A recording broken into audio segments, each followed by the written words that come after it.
Olá a todos, Igor, obrigado pelo convite. Eu sou o Diogo Delmucci, minha intenção hoje aqui é falar com vocês sobre a investigação por imagem da hipotensão intracraniana espontânea, tá? Então, o que é a hipotensão intracraniana espontânea? Ela nada mais é do que uma fístula licórica espinhal, mas uma fístula licórica espinhal que, em vez de ser traumática, pós-operatória ou pós-punção, é uma fístula espontânea. E o que causa, então, uma fístula licórica espinhal espontânea? Ela pode ser de três tipos, pelo menos até onde a gente conhece hoje as suas causas. Ela pode ser um rasgo dural na região ventral aqui do saco, normalmente causada por um osteófito ou por uma calcificação discal anular, que é a fístula licórica espinhal do tipo 1. Ela pode ser uma fístula licórica do tipo 2, que é um divertículo, essa pseudomeningocele na região lateral do saco dural, normalmente junto da axila aqui de uma raiz emergente, com extravasamento de líquor também, então esse é tipo 2.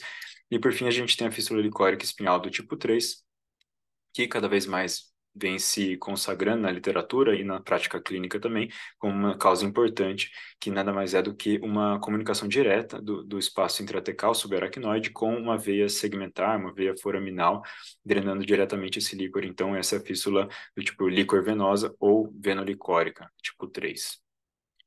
E aí, o quadro clínico, de forma bem breve aqui, ele é marcado, obviamente, pela cefaleia ortostática, que a maioria conhece, mas menos comumente, ou na verdade razoavelmente comumente, outros sintomas neurológicos podem estar associados, então náusea, vertigem, brain fog, alguns sintomas auditivos que são relativamente comuns, e alguns quadros agora assim mais graves e raros, como coma, rebaixamento do nível de consciência, mielopatia com amiotrofia dos braços, a siderose cerebelar, trombose venosa, hidroceringomielia são quadros que a gente por vezes se depara e são causados também por fístulas licóricas espinhais. Outra coisa importante de reparar no quadro clínico é que, embora o clássico seja um componente ortostático bem marcado, isso por vezes é mais comum no paciente que tem um quadro agudo ou recente, e que com o tempo pode se abrandar. Então, quadros mais crônicos a gente tem que ter em mente que frequentemente vão ter um componente ortostático mais fraco, e isso pode tornar o quadro clínico mais inespecífico.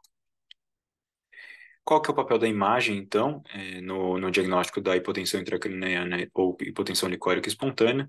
Então, antigamente, né, os critérios de CHD2 e critérios propostos por Shevink também em 2011, eles eram um pouco mais focados no quadro clínico do paciente, isso ainda é importante, mas os critérios mais atuais para o diagnóstico, para a confirmação do diagnóstico, são os ICHD-3, que foram propostos em 2013, e eles dependem basicamente ou principalmente dos achados de imagem, tá? Confirmando as fístulas licóricas espinhais. Você pode também diagnosticar o paciente por causa de uma pressão abaixo de uma pressão de abertura, né, raquimanometria de abertura abaixo de 6 centímetros de água, mas como a maior parte dos pacientes a gente não funciona e muitos deles têm a pressão normal, o diagnóstico por imagem vai ser essencial na grande maioria dos casos. E aí, quais são os achados de imagem que a gente pode ver? A gente pode identificar pela ressonância magnética de crânio, sinais indiretos de hipotensão intracraniana. A gente pode diagnosticar pela ressonância de coluna os sinais agora mais diretos de um líquor extravasado por espaço epidural, então essas coleções longitudinais na coluna. E por fim, a gente pode ver o extravasamento ativo, de fato, do contraste pelos exames de mielografia. Né? Pode ser uma mielografia feita por radiografia ou por fluoroscopia, como a DSM, pode ser uma mielografia feita por tomografia, como a mielotomografia, e a gente pode ter, inclusive, a mielografia feita por ressonância magnética com a injeção intratecal do contraste de gadolínio. Tá? A ressonância magnética de crânio é o exame principal para o diagnóstico desse tipo de doença, porque ela é bem sensível, em 80, 90% dos casos ela vai estar positiva, e os achados que a gente vai ver nela vão ser aqueles sinais de engurgitamento venoso, de brain sagging, que é aquele descenso das estruturas da fossa posterior, ou então a presença de coleções subdurais intracranianas. Agora, a ressonância magnética de crânio, além de permitir o diagnóstico e a confirmação do diagnóstico dessa doença, ela também permite o cálculo do score de Bern. O score de Bern é uma junção de uma pontuação de vários daqueles achados que a gente viu na ressonância magnética de crânio, de forma a formar um score de 0 a 9, que vai tentar predizer não só quem tem a hipotensão intracraniana, mas aqueles pacientes em quem a gente consegue, de fato, depois confirmar por mielografia o foco, o sítio da sua fístula licórica espinhal. Então, esse score de Bern tem cada vez sido mais usado, né, na prática do cuidado dos pacientes com hipotensão intracraniana, mas inicialmente, quando ele foi descrito por essa equipe lá na Suíça, ele tinha algumas falhas ainda, né? O principal é que era um estudo caso controle, então ele não permite o cálculo do valor preditivo, positivo e negativo de fato, então você não consegue predizer de forma muito prática em quem você vai encontrar ou não uma fístula, apenas com esse score de Byrne, da forma como foi inicialmente proposta. Mas também ele tem uma falha no sentido de que, naquela época, essa equipe que descreveu o score de Byrne, eles apenas conheciam as fístulas licóricas tipo 1 e tipo 2. Eles só tinham, na sua coorte, esse tipo de fístula, que são as fístulas que têm coleção longitudinal na coluna. Então, fístulas que têm líquor extravasado na coluna. E a questão desse tipo de fístula, tipo 1 e tipo 2, é que, independentemente de como está o crânio, se o crânio está completamente alterado, com score alto de 9, ou um score 0, com um crânio completamente normal, independentemente disso, os exames de mielografia vão ter um valor preditivo positivo para encontrar a fístula de basicamente 100%. Tá? Vai ser a exceção da exceção a gente não conseguir encontrar uma fístula licórica quando você tem o sítio, quando você tem uma coleção, tem líquor francamente extravasado para o espaço epidural. Então, o score de Byrne tem menos função nesse tipo de paciente, porque a própria confirmação do diagnóstico também vai vir pelo exame de coluna, certo? Então, quadro clínico junto com esse exame de coluna, você já tem um diagnóstico fechado. Agora, onde o score de Byrne se prova bastante interessante é justamente nos pacientes que não têm líquor extravasado na coluna.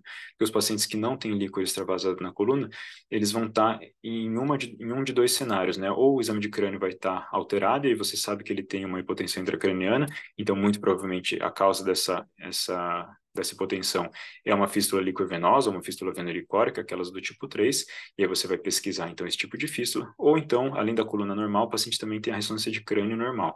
Nesses casos, você primeiro vai se interrogar se esse é de fato o diagnóstico, você por enquanto só tem o quadro clínico sugerindo isso, e nenhum exame de imagem confirmando esse dado. Mas se você tiver, de fato, diante de uma hipotensão licórica, ela também, muito provavelmente, vai ser causada por uma fístula licor-venosa ou venolicórica. E aí, nesse contexto em que você está buscando uma fístula venolicórica, é que pode ser bastante interessante você pensar qual que é a chance de você encontrar ela com um exame invasivo de mielografia. Por quê? Porque as fístulas venosas, elas são mais difíceis, elas ficam um pouco mais escondidas, às vezes você precisa fazer uma ou duas, até três vezes uma mielografia antes de se convencer que aquilo é de fato uma captação venosa e conseguir identificar o sítio dela, certo? Então, alguns trabalhos tentaram propor justamente qual que seria essa correlação entre o score de Byrne ou quão alterada é a ressonância magnética de crânio e a sua chance de encontrar uma fístula no exame de mielografia, uma fístula venosa agora especificamente. A equipe da Mayo fez isso no mesmo ano que a equipe do Cedars-Sinai, e ambos tiveram achados relativamente semelhantes, nos quais uma ressonância magnética de crânio muito alterada, um score maior do que 5, prediria uma chance de mais do que 2/3 aí de você encontrar uma fístula venosa nesses pacientes, enquanto que uma ressonância magnética de crânio completamente normal, você praticamente não encontra as fístulas venosas. O Cedars-Sinai encontrou números semelhantes, em que uma ressonância de crânio completamente normal você quase que não encontra fístulas venosas, exceto por alguns pacientes que tinham divertículos, né, aquelas saculações na região lateral do saco dural, e aí nesses pacientes, mesmo nesses pacientes, você ainda tinha uma taxa relativamente baixa de identificação das fístulas venosas, né, de 20%, mas pelo menos já é um número que pode justificar aí de forma um pouco mais palpável um exame mais invasivo para tentar encontrar uma potencial causa tratável, curável de cefaleia crônica debilitante. Tá? Então, os exames não invasivos de coluna e crânio, a gente viu que eles podem ser utilizados para diagnóstico, fechar os critérios ICHD-3, seja pelo crânio alterado, pela presença de coleções na coluna. Você pode usar esses exames não invasivos para ver qual que é a chance de você encontrar uma fístula, seja pelo score de Byrne, quando você está pensando em uma fístula venosa, ou pela presença de coleções epidurais na coluna, quando você está diante de uma fístula tipo 1 ou tipo 2. E elas servem também, esses exames, para planejar a mielografia subsequente, porque dependendo de que fístula você está suspeitando, você vai fazer um protocolo específico para isso. Então, para que fazer um exame de mielografia? Eles servem basicamente para você identificar exatamente onde está a fístula e, com isso, propor um tratamento direcionado. Tratamento direcionado pode ser uma cirurgia, que só dá para fazer se você sabe exatamente onde está a fístula, uma embolização transvenosa, que é um procedimento mais novo, que você coloca cola na veia que está drenando aquela fístula venosa, que também só consegue ser feito se você souber exatamente que nível está a fístula, ou então a injeção de cola de fibrina ou de sangue, né, o blood patch, diretamente ali na região da fístula. Por que que essa doença é tão interessante nos últimos anos, ela vem sendo cada vez mais falada nos congressos, na literatura de neurologia e radiologia? e neurocirurgia, é porque é muito recente, principalmente não a doença em si, mas as formas de investigação que permitem a localização exata desse tipo de fístula. Então, para você pensar numa fístula licórica tipo 1 ou tipo 2, com extravasamento franco do líquor, a gente usa hoje, principalmente na maior parte dos centros, a mielotomografia dinâmica ultra-rápida, que ela foi descrita inicialmente só em 2015, então algo bastante recente. E quando você pensa na fístula tipo 3, as venolicóricas, em 2014 a doença em si foi descrita pela primeira vez, então ela é bastante recente essa doença, e só agora em 2019 e 2021 que foram descritas de forma mais específica os protocolos de investigação que permitem, de forma mais acertada, você identificar essas fístulas. Então, tanto a DSM quanto a mielotomografia, que são feitas em decúbito lateral, foram descritas agora super recentemente. Então, o conhecimento da investigação e do diagnóstico desse tipo de doença está bastante acelerado e cada vez mais a gente vai entender sobre essa doença. Aqui o que a gente vê, basicamente, na mielotomografia dinâmica ultra-rápida, quando a gente está identificando uma fístula ventral, a gente vê o contraste, na verdade, escorrendo pelo espaço intratecal, e a partir do momento que você tem essa fístula na região ventral, você passa a ver também o contraste pingando para fora e correndo junto do espaço epidural, e você tem certeza que a fístula está exatamente nesse nível, na região ventral, em T12L1. Aqui em T6, T7 é a mesma coisa, num outro paciente, o contraste escorrendo na região intratecal, ele encontra essa calcificação anular aqui, e a partir desse momento a gente vê o contraste tanto intratecal quanto no espaço epidural também, e a gente sabe que a fístula está nesse ponto. E aqui na região lateral, numa fístula cervical mais alta, a gente vê o contraste banhando a emergência das raízes habituais aqui cervicais, e em C5 a gente vê que além de banhar a raiz, você começa a ter um extravasamento para a região epidural, você sabe que é a partir dessa bainha neural que está saindo a fístula.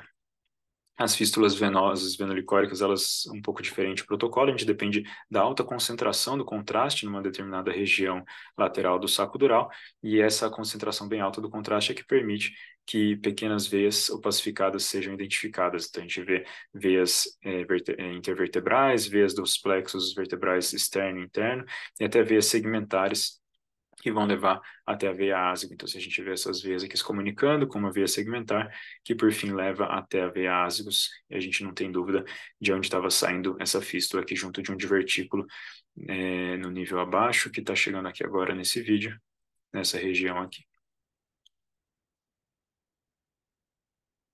Aqui uma proposta que eu gosto sobre a investigação, né, do protocolo de investigação por imagem desses pacientes com hipotensão licórica. Muitos centros usam algo semelhante a isso. Então, se você tem um paciente com suspeita clínica de hipotensão intracraniana, você primeiro começa sempre com os exames não invasivos de ressonância de crânio e de ressonância de coluna total, que na maior parte dos pacientes já vão confirmar o diagnóstico.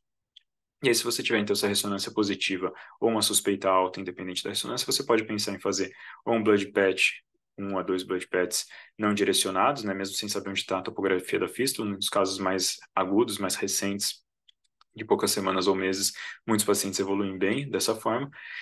Mas se não, você pode pensar em fazer também algum método de mielografia, que se vier positivo, você vai propor, então, um tratamento mais direcionado ali para a região da fístula. Essa aqui é a equipe lá da Universidade de Duke, que eu tive o prazer de acompanhar e com quem eu aprendi a fazer essas investigações para hipotensão intracraniana e a encontrar essas fístulas licóricas, e é o grupo ao qual eu sou extremamente grato. E eu fico completamente à disposição aqui, agradeço de novo o espaço. Para quem quiser discutir sobre o tema, aprender, enfim, é sempre um prazer falar sobre isso. Um abraço, valeu.